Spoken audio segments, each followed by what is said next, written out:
chose. Donc, on ne peut pas avoir à la tête de notre pays des paresseux.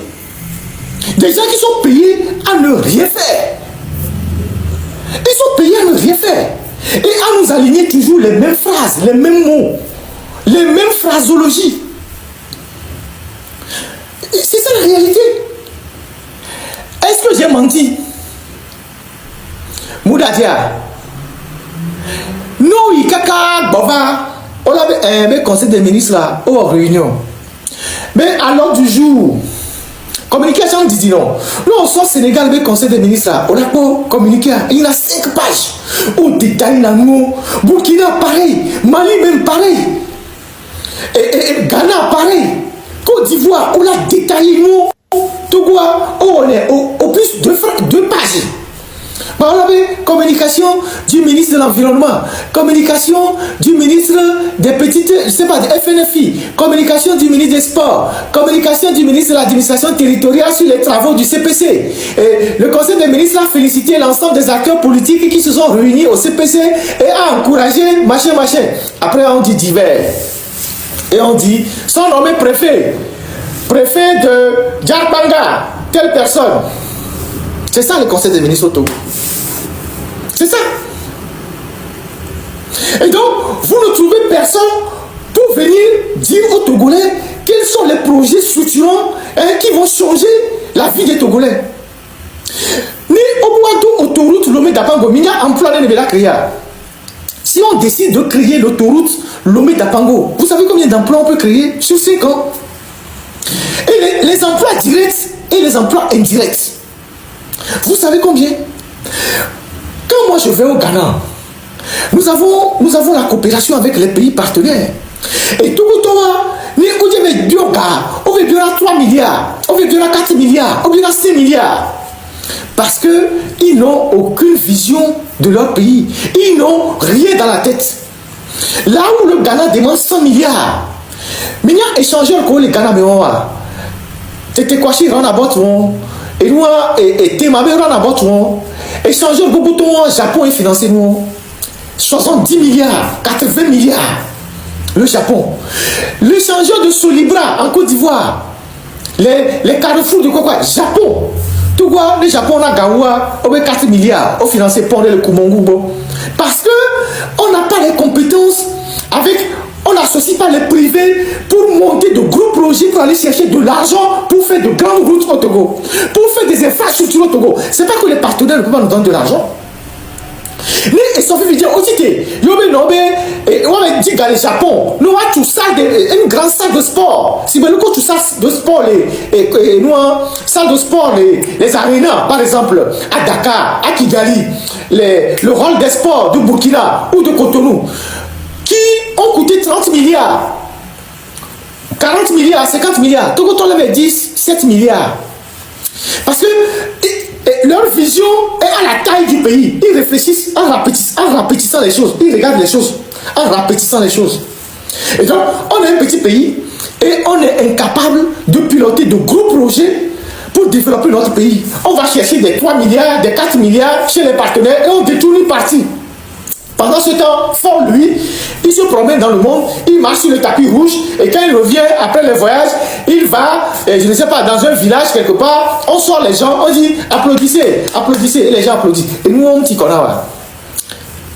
Tu n'es pas fatigué de ces choses-là, ces images-là? Hein? Tu n'es pas fatigué de tout ça? Quelle fierté tu as quand tu regardes le pays? Il n'y a pas de route. Et Momulo, il n'y a pas de route. Et Momulo, et Simulo. Et Momulo, et Simulo. 2 choses très graves. Il n'y a pas de route. Il n'y a pas d'eau potable dans toutes les localités. Quelle fierté vous tirez de ça? Les ministres que tu as pris là, tu ne leur permets même pas de travailler. Tu utilises les femmes là, tes femmes qui sont à la présidence là, pour anéantir tes propres ministres. Tous les ministres doivent faire salam alaikum à Sandra Johnson. Si elle autre n'accepte pas un projet, ça ne passe pas. Elle humilie les ministres.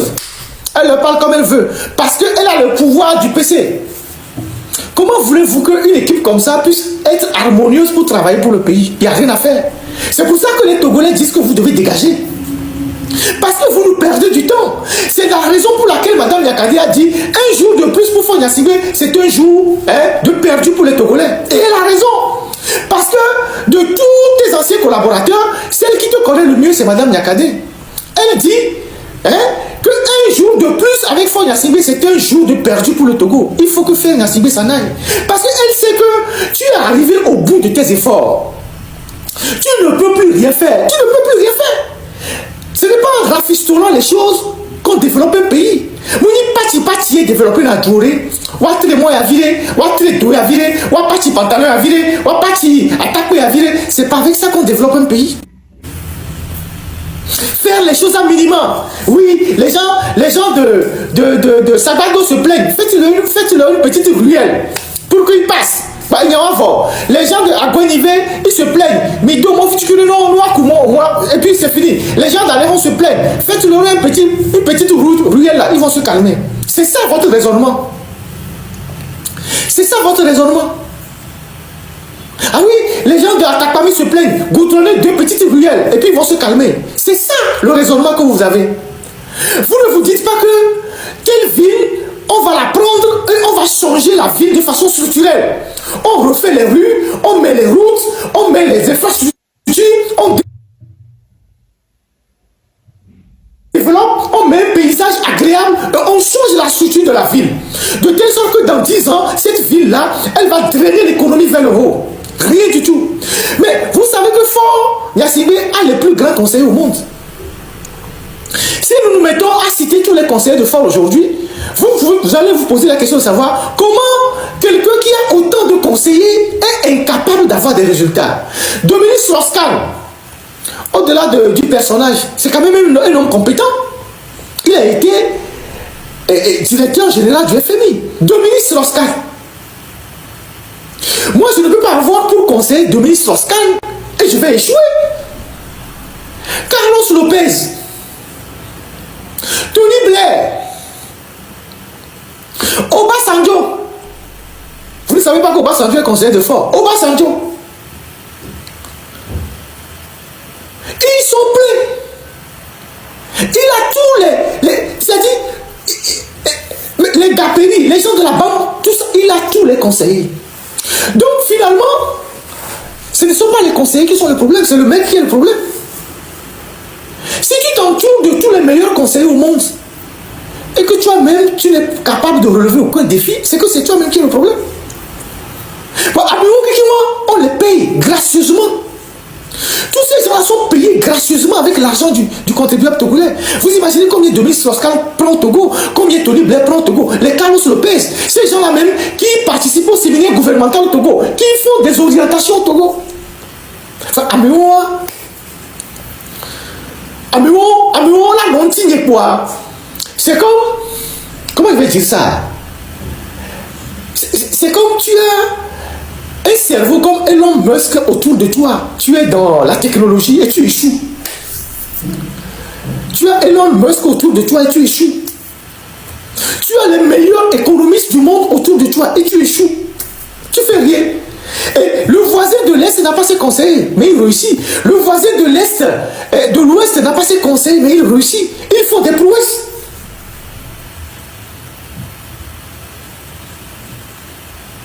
Ça veut dire qu'il y a un problème. Donc, les Togois, à part les slogans et les chiffres falsifiés qu'on nous sert là, même nos perspectives de Bébéo. Même les surveillants d'ici 3 ans, 4 ans, 5 ans, 10 ans, voilà comment Lomé va changer. Voilà comment les villes de l'intérieur vont changer. Voilà comment une ville comme Aléron peut changer. Une ville comme, je ne sais pas, Vaughan peut changer. Une ville comme Thiévier peut changer. Une ville comme, c'est pas, Palimé peut changer. Aucune perspective. Rien du tout. Mais rien, absolument rien. La seule chose qu'on sait, c'est que il voyage, il revient, il fait conseil des ministres. Et on nous dit 5 points. Le conseil des ministres a écouté telle communication. Le conseil des ministres a écouté tel rapport. Et les ministres ont félicité le PC d'avoir participé à une conférence en RDC. On se lève, on l'applaudit. C'est ça les conseils des ministres au Togo. Et vous voulez avoir quel résultat avec des choses comme ça? Donc, voilà pourquoi les Togolais, que ce soit les jeunes, les vieux, les gens demandent à Ford Gnassingbé, c'est bon, il faut que tu t'en ailles. Tu as fait de ton mieux. Personne ne te veut du mal. Va te reposer. Tu as suffisamment d'argent. Moi, je t'ai vu dans les vidéos là, où tu es passé dans les villages là. Tu es fatigué. Je t'ai vu dans une vidéo, je pense c'est à Agbandi, ou c'est pas où. Mais tu prenais même l'appui sur la table pour parler. On te voit. Tu es fatigué. La démarche même, c'est vrai que tu n'as pas 50 ans. Hein? Mais à 60 ans, tu es encore jeune. Mais tu es fatigué. Mais pourquoi tu t'accroches? Et nous, tu connais, oui. Tu es fatigué. Hein? Faut dire, mais tu es fatigué. Pourquoi tu t'accroches? C'est pour à la technique. Il y a eu le procès Félix Katanga, voilà, et Félix Abaro Katanga, qui avait été déjà condamné en première instance à 20 ans de prison. Et donc la dernière fois, pendant 2 semaines, il y a eu le procès en appel à la cour d'appel. D'ailleurs, un procès qui a paralysé totalement les activités de la cour d'appel.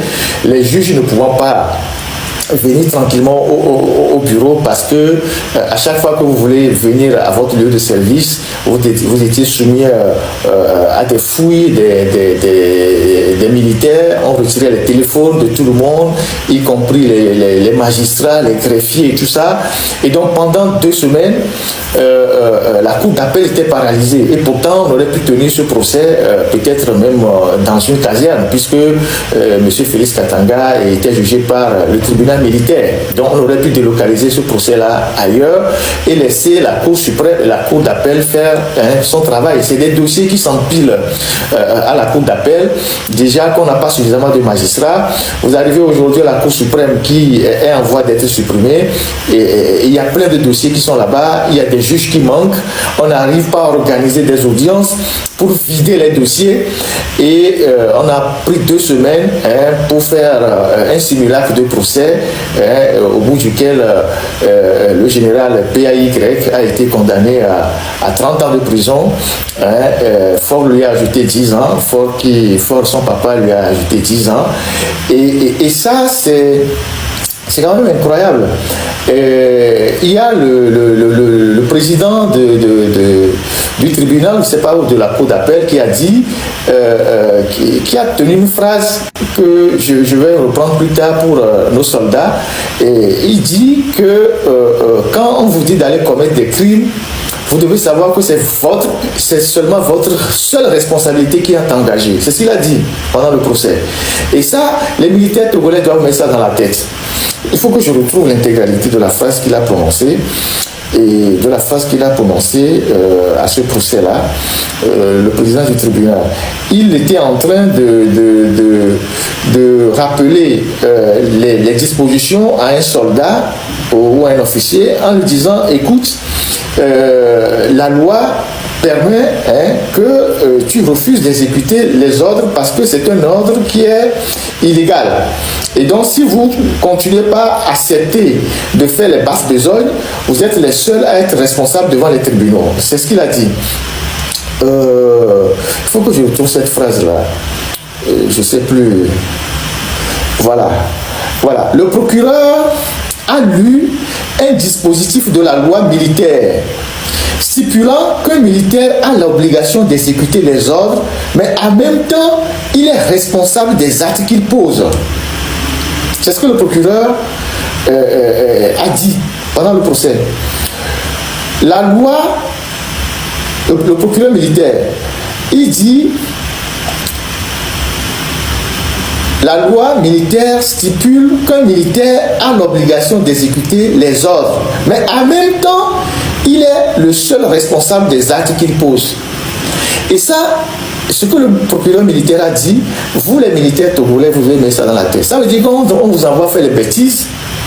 Le jour où il y a des problèmes, vous serez seul devant la loi. Et c'est ce qui est arrivé à Katanga et ses amis. Et ça ne surprend personne. Parce qu'en réalité, quand on voit tout ce que Ford a mis comme dispositif en place pendant plusieurs années, au moins 2 ou 3 ans, pour démanteler le réseau Katanga et l'arrêter, je ne comprends pas pourquoi il va le libérer de sitôt. Parce que pour pouvoir arrêter Katanga, il faudra plus du temps. Il a neutralisé tous ces éléments qui sont dans l'armée, il a démantelé les unités qui étaient proches de Katanga, il a affecté certains qui étaient à la tête des unités opérationnelles avant d'aller le prendre comme un poussin.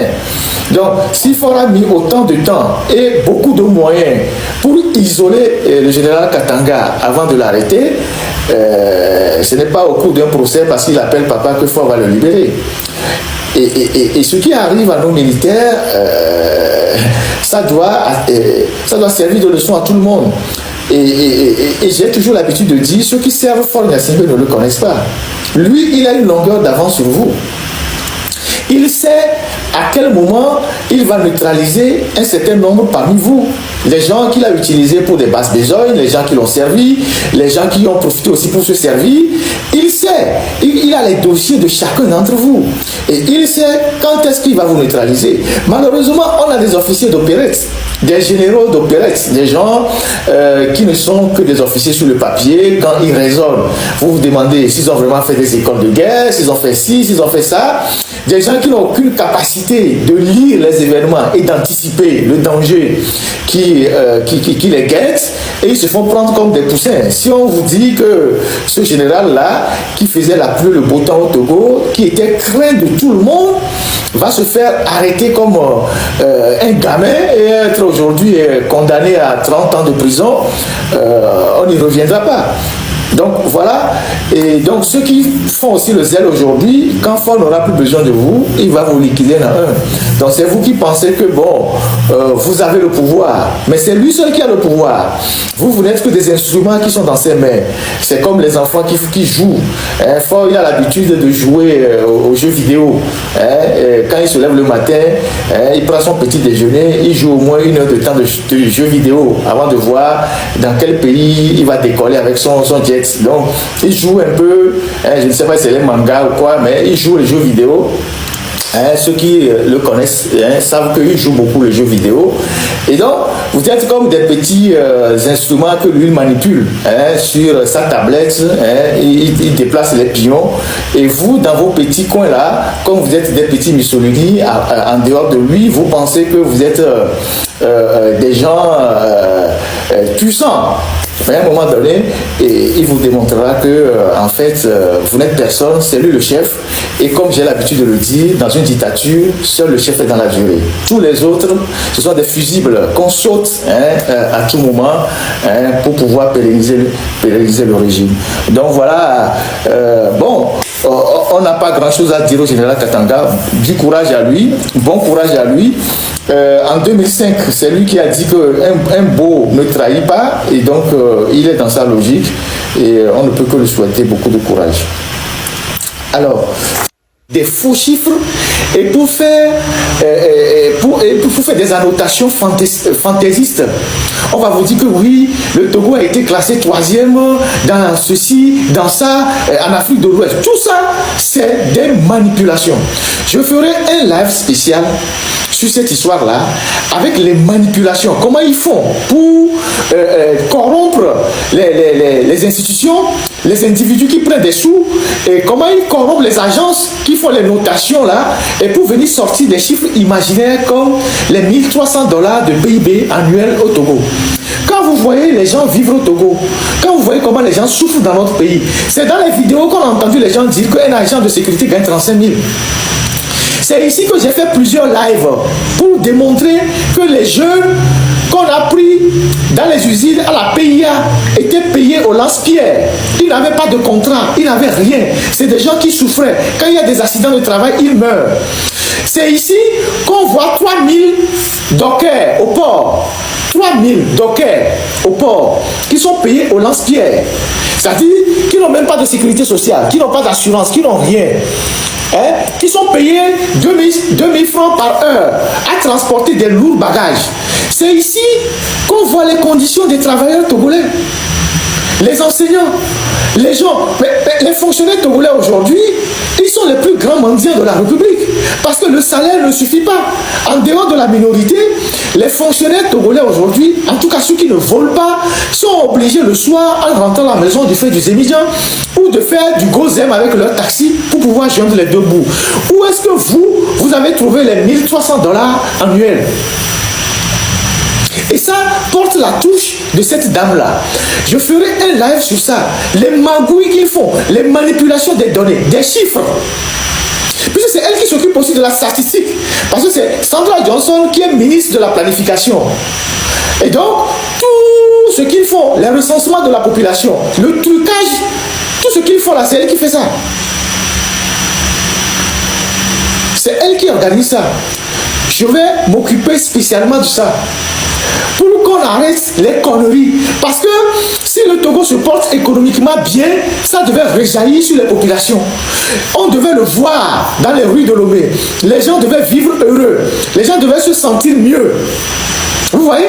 Et donc, quand vous avez un pays où il y a la prolifération des bars, il y a la prolifération des endroits de débauche, où il n'y a aucune initiative qui soit viable, vous venez nous raconter des histoires en balançant des chiffres.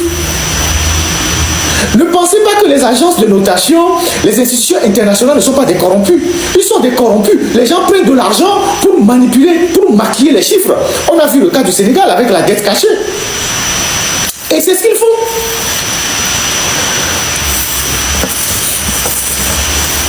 J'arrive.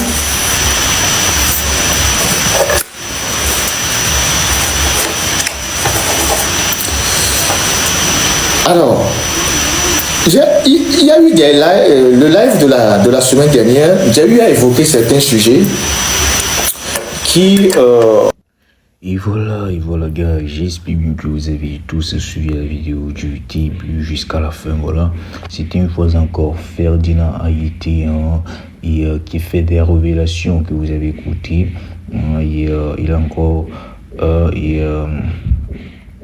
Il a encore donné des choses, il a encore fait des révélations que vous avez écoutées. J'espère que vous avez kiffé cette vidéo là. N'hésitez pas à partager, à liker, à vous abonner massivement. Et aussi n'oubliez pas de commenter. Voilà, commentez cette vidéo là, dites-moi ce que vous en pensez sur cette vidéo là. N'hésitez pas à commenter les gars. N'hésitez pas à commenter. Voilà, et vous avez écouté tout ce que Ferdinand a encore dit sur ce qui se passe au Togo. Donc j'espère que vous avez écouté. Bon bref, et comme j'ai l'habitude de le dire, et je vais toujours continuer par le dire, et on va prier beaucoup pour que Dieu puisse toucher le cœur du gouvernement pour pouvoir changer des choses qui ne vont pas, pouvoir changer ce que la population togolaise, ou bien ce que voilà, la population togolaise, les cris de la population togolaise, pour que ça puisse voilà, il a été ignoré quoi, c'est comme maintenant a été ignoré, parce que je crois bien que c'est beaucoup de choses qui se passent, et je crois bien que le but, je pense, c'est ce que moi je pense que le but de Ferdinand Haïti à faire les vidéos, je ne sais pas, mais je crois que c'est pour pouvoir changer les choses au pays, pouvoir changer les choses, et je crois bien que tu vas toucher le cœur du gouvernement pour qu'il puisse donner cette satisfaction à la population. Voilà, à la population. Et voilà. Les gars, n'hésitez pas à donner vos avis, comme je l'ai dit, dans les commentaires. Ok, donnez vos avis dans les commentaires, c'est très important. Voilà, et comme j'ai l'habitude aussi de lui dire, ne voyons pas le mal partout. Ne voyons pas le mal partout. Ok, et je sais bien qu'il y a certaines personnes dans les commentaires qui vont dire ça, il y a d'autres qui vont dire ça. Donc du coup, tout le monde au globe, on dit dans notre langue, et bien aujourd'hui, toujours à l'olico, je sais pas si c'est ça. Donc, c'est ça qui va faire avancer le pays. Donc, si quelqu'un donne son avis dans les commentaires, ou bien quelqu'un trouve que voilà, l'autre n'a pas raison et tout, c'est pas, non. Tu n'as pas besoin de venir et faire semer la zizanie. Bien sûr, vous pouvez faire des débats. Vous pouvez faire des débats pour pouvoir convaincre l'autre que non. Toi, tu vois ça, comme ça. Et l'autre aussi va te dire non. Il va te dire ce pourquoi il ne voit pas ce que toi tu vois comme ça, tu vois. Et ça va créer un débat, c'est bien. Mais insulter ou bien donner des grossièretés, évitez ça, d'accord. Et je crois bien que tout va se dérouler comme tu roulette. Bon, ciao, on se capte après pour une nouvelle vidéo. Bisous.